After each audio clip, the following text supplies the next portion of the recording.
Hello viewers, আসসালামু আলাইকুম। এটা ঢাকা সিটির সবচেয়ে প্রথম ফ্লাইওভার খিলগাঁও। আমরা এখন খিলগাঁও ফ্লাইওভারের নিচদা যাচ্ছি মগবাজারের দিকে। আপাতত খিলগাঁও থেকে মালিবাগের দিকে যাচ্ছি। তো এটা এখন খিলগাঁওয়ের দিকে আইসা পড়ছি।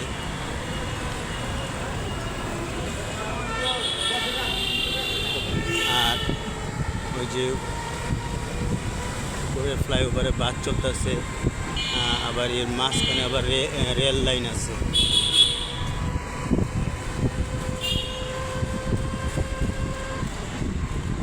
ঢাকাতে যখন ফ্লাইওভার হয় তখন এটা প্রথম ফ্লাইওভার, সবার ফার্স্টে এই প্রথম ফ্লাইওভারটা করছিল।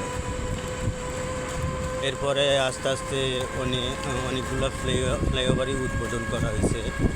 তো যানজটটা অনেকটা কম ফ্লাইওভারের কারণে। আগে ফ্লাইওভার একসময় ছিল না, তো এখন বর্তমানে বাংলাদেশের ঢাকা সিটির মধ্যে অনেক অসংখ্য ফ্লাইওভার, যার কারণে যানজটটা কম। এখন গাড়িতে চড়া যায়, তেমন একটা ট্রাফিক থাকে না। আসসালামু আলাইকুম ভিউয়ার্স, আজকে এই পর্যন্তই।